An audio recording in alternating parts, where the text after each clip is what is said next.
What's up everybody, welcome back to another FantasyPuck video. Today's video I'm going to be breaking down the next 4 weeks of fantasy hockey. Some people have playoffs beginning as early as next week. I know I do in about half of my league, so week 22 of fantasy hockey, and then the other half are likely starting week 23. So I'm going to be going through both of those weeks. I'm going to be assessing some of the impacts on the players from trade deadline, as well as going over some of the major injuries. There's been a lot of questions in our Discord about what to do with a lot of these players who may be out for the rest of the season. It all differs depending on whether you're in a keeper league or if you're in a redraft league or if you just want to win your fantasy playoffs. You're going to have to be making some pretty difficult moves. So I'm going to be breaking that all down in today's video. Hope you enjoy. Sit back, relax, and enjoy.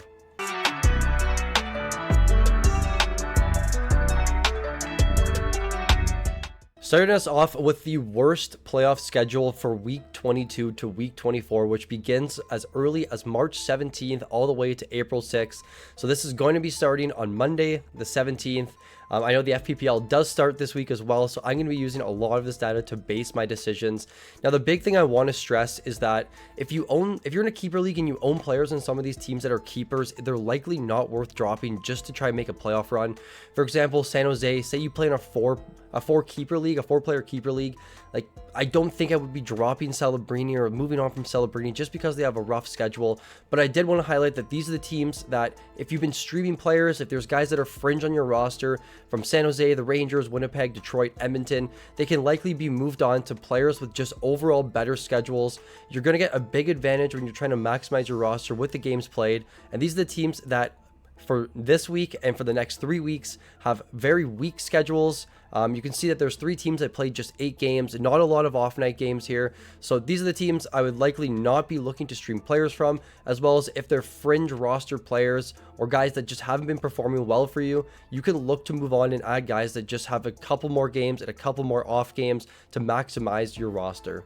Moving on to the screen that has a lot of green on it, these are the best playoff teams for week 22 to week 24. Minnesota, Dallas, Ottawa, Chicago, Vancouver. This may be the second or third time I've broken this down so far this season, but it's still important to note that these are the teams you want to be picking your players from when you're looking to stream over the next couple of weeks. Minnesota grades out as the best team here with 11 games and 6 games on the off night.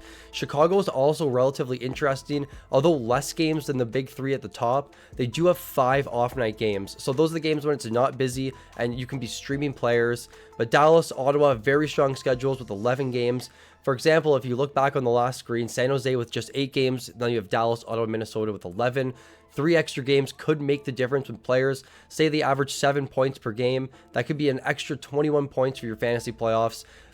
Plays like that and players like that can make or break your week sometimes, especially in those very close matchups, which is very likely to happen in fantasy playoffs. So these are the 5 teams I'd be looking to target for the next 3 weeks of fantasy hockey. If you're limited in your ads, especially for the year, if you have yearly ads, I know in one of my leagues I have a cap of 50 ads total, I would be looking to prioritize these 5 teams. Now for the second half of playoffs, or for those who start on week 23 all the way to week 25, you have your last week of regular season next week, and then following that on March 24th, you begin your fantasy playoff, hopefully quarterfinals in most leagues. Now, these are the 5 teams that have a little bit rougher schedules in fantasy playoffs from week 23 to 25. Pittsburgh, St. Louis, Boston, Philly, and Winnipeg. Winnipeg does have 11 games and 3 games on the off night, which isn't awful, but they're still one of the worst teams for these 3 weeks. Again, like I said in the first bit, if you did listen to it, if you have keeper players, they're probably not worth moving on from. You still got to think long-term, year 2, year 3, year 4. But if you've been streaming guys, fringe players on some of these teams over the last couple of weeks, they can likely be moved on to for players that I'm going to be talking about in the next segment. Going to keep it short here for sure. Don't want to keep you guys here for too long with some of these the schedule breakdowns, but these are the 5 teams from week 23 to 25. Again, beginning March 24th. You can see Winnipeg had 11 games and 3 games on the off night, and they were one of the worst teams. They have a really tough matchup, but you can get an extra 2 games of the Dallas Stars here, 5 games on the off night. All of these teams have a ton of off night games over the last 3 weeks of fantasy hockey, so they're all going to be attractive teams to stream players from. Dallas, for me, has some of the easiest schedule. They also have 13 games and 5 games on the off night. Detroit here, 13 games, 6 games on the off night. Edmonton, Minnesota, same thing with 6 games on the off nights. So there's a very, very good chance that you can be streaming some of these players and take advantage of your league mates that aren't watching these videos, that aren't streaming players on a weekly basis. Again, this could make or break your fantasy schedule. For me, I really, really like streaming players, and I like streaming goaltenders. So this is very important to keep in mind, especially down the stretch. Now, the good thing about this last couple of weeks of fantasy hockey is it doesn't conflict with players likely sitting out. I know that there's been a struggle with that as well with some fantasy managers or some leagues where they go right to the end of the season, then you have to deal with a bunch of players that are sitting out in the last couple of weeks of fantasy hockey, and it's really tough to deal with, especially because they're typically your best players. But these are the teams I would be streaming from for week 23 to week 25. Okay, guys, so let's jump into some of the major injuries. These are guys you're likely stashing on your IR right now, and I want to emphasize that some of these players, most of these players could be keeper potential players. On this screen here, I see 2 potential keepers. Heiskanen and McAvoy are a little bit fringe, but here is the updates from what I found on the web. So Charlie McAvoy, shoulder injury. He's out indefinitely with no timetable right now. The biggest bump to any player is Mason Lohrei, who seems to be taking over that power play 1, playing pretty solid minutes. He's shooting the puck a lot. The offense is there. Now, with the Bruins, they're just not that competitive of a team right now. It's very sad to see with a lot of the trades that have been made, and I'll go over that later in this video. But McAvoy, kind of a freak injury. He was super good in the Four Nations. It was tough to see him out for the last game, but good as a Canadian hockey fan. Now, moving on, Miro Heiskanen.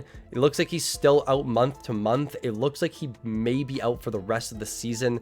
There's no timetable for his return. The biggest bump here, Thomas Harley, who's going to be playing a workhorse role as the pair 1, power play 1 defenseman, playing 25 plus minutes per night.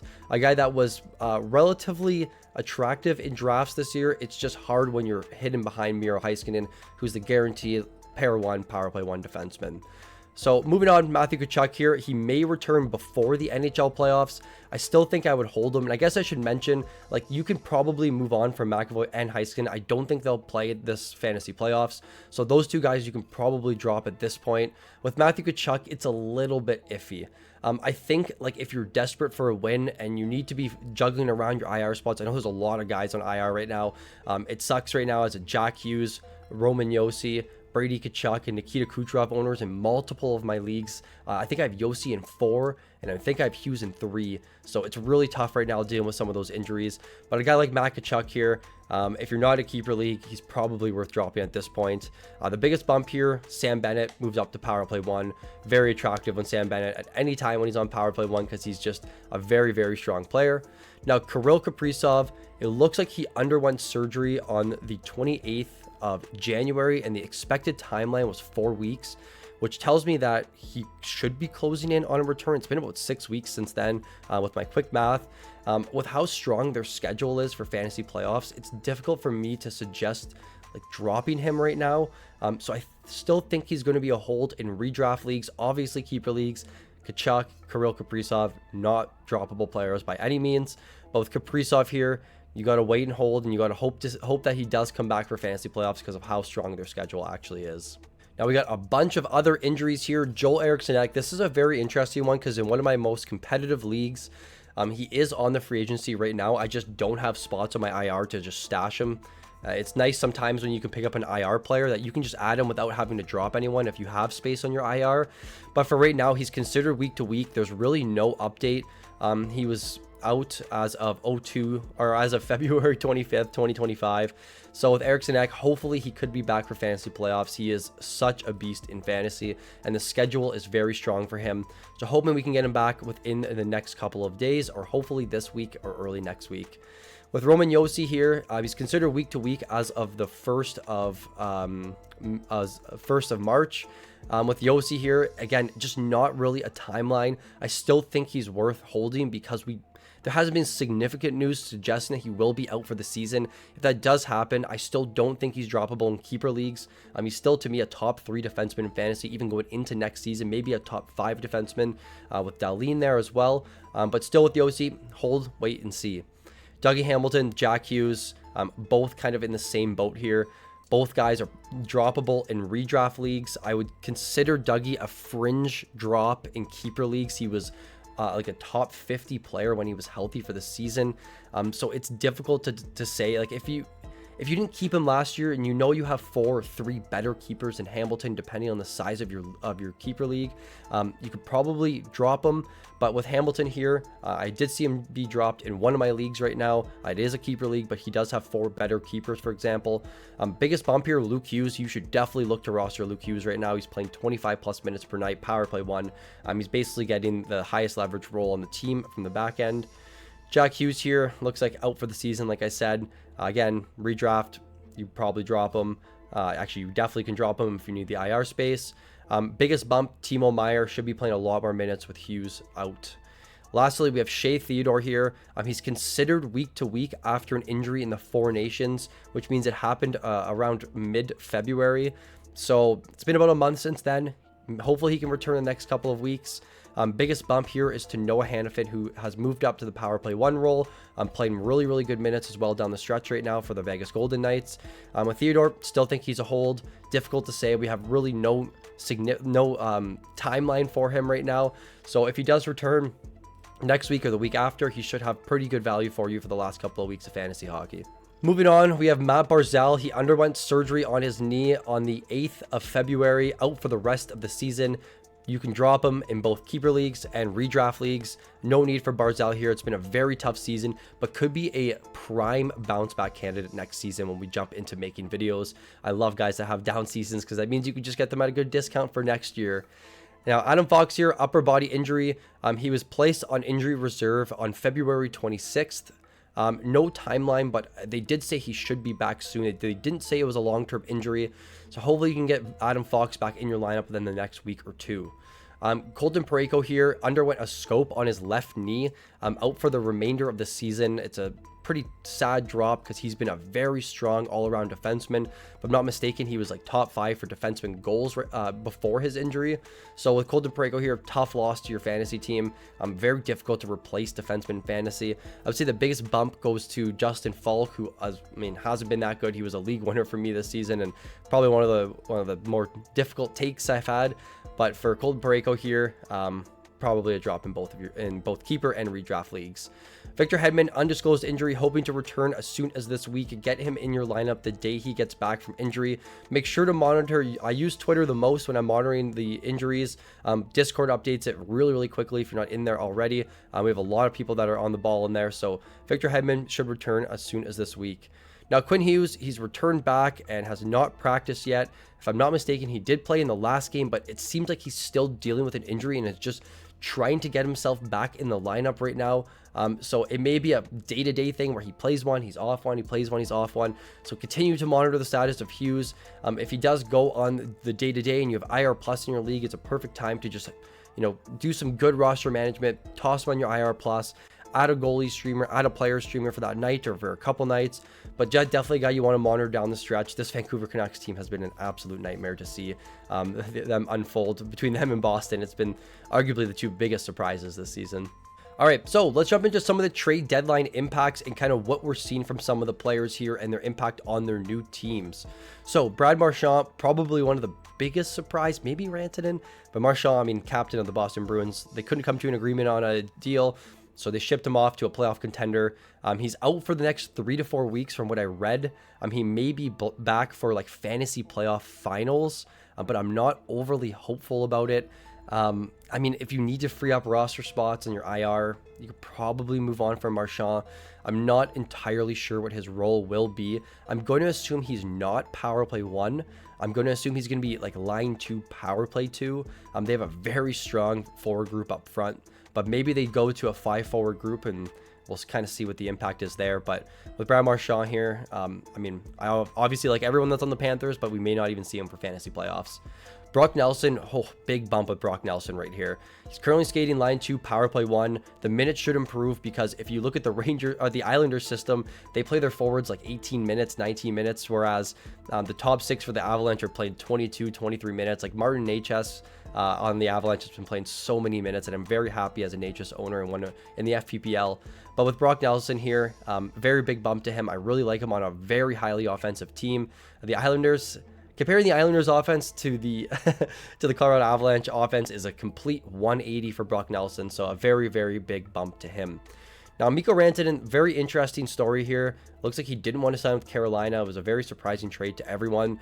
I think going to Dallas is a bigger bump than him playing in Carolina. And my issue with Carolina is they just don't play their forward group as many minutes as I'd like to see. But with Dallas, he should be playing heavy minutes in a very highly offensive role. Dallas is, to me, a little bit better of an offensive team than the Hurricanes. The Hurricanes win on just very elite defense. So I would say a bump from Carolina, but still a drop from Colorado, but should still be good for the rest of the season. Lastly, Casey Middlestad here from Colorado to Boston. I think he gets a little bit of a bump going to Boston here. Should have a much better deployment. I feel like with Colorado, his role really wasn't defined fully, but he should skate line 2, power play 1. That's what we've seen so far in the last couple of games.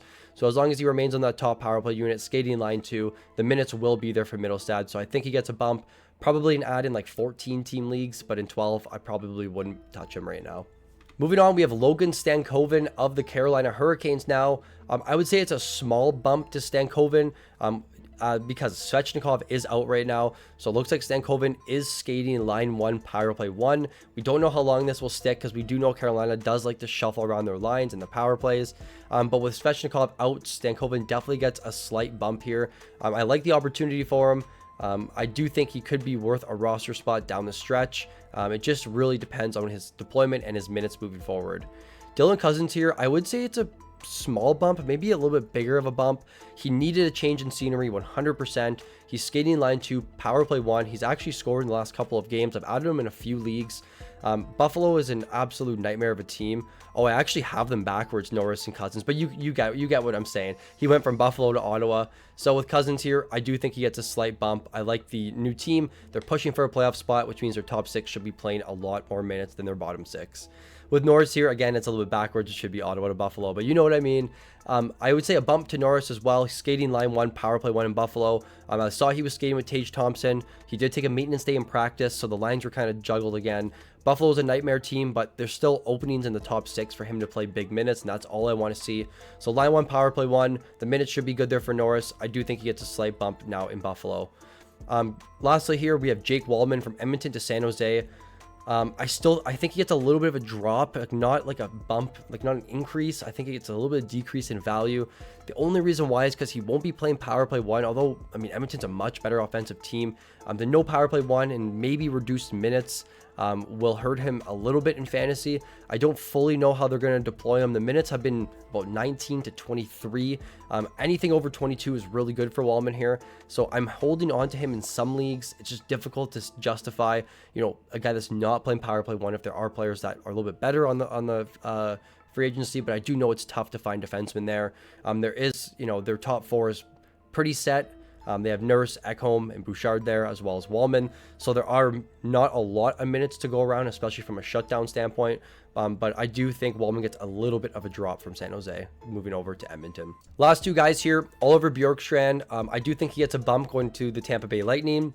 It looks like he is skating on the second line and is on the top power play unit over Brandon Hagel. I guess they like what they see from an offensive standpoint from Bjorkstrand over Brandon Hagel. So as long as he skates on that top power play unit, his value should be relatively good. You know how good this power play unit is. You know Nikita Kucherov is just a menace on that top unit. So I do think this gives a slight bump to Bjorkstrand, who goes from a Seattle team that, you know, plays their top 12 players, like their whole forward group, like 15 minutes each. They're very even throughout the lineup. So on Tampa here, they like to roll their top 6. They like their power play units to play a minute 30 and 30 seconds for their second unit. So as long as he's skating power play 1, pretty big bump. Now with Seth Jones here, I would say small bump-ish. I think he's power play 1 now with Ekblad now. You know, I guess I could have included Ekblad in here as well. But with Ekblad, he is out, suspended for the next 20 days. So with Seth Jones, if he continues to skate power play 1, he should be really, really good. But if he's not power play 1, I don't see the full upside with him on the Florida roster. It's difficult to say because everyone that goes to Florida basically turns into gold. But if you're rostering Jones, I still think it's a small bump to his value. If he's power play 1, it's going to be a significant bump. Definitely continue to monitor the minutes. I don't know if we'll see like 27, 28, 29 like we saw in Chicago. Maybe like 23, 24, 25, which is still extremely good for any defenseman. That will do it for the fantasy playoff breakdown video. If you enjoyed the video, guys, make sure you leave a like. And if you're new to the channel, please subscribe. Thank you so much for watching, and I look forward to seeing you all in the next video.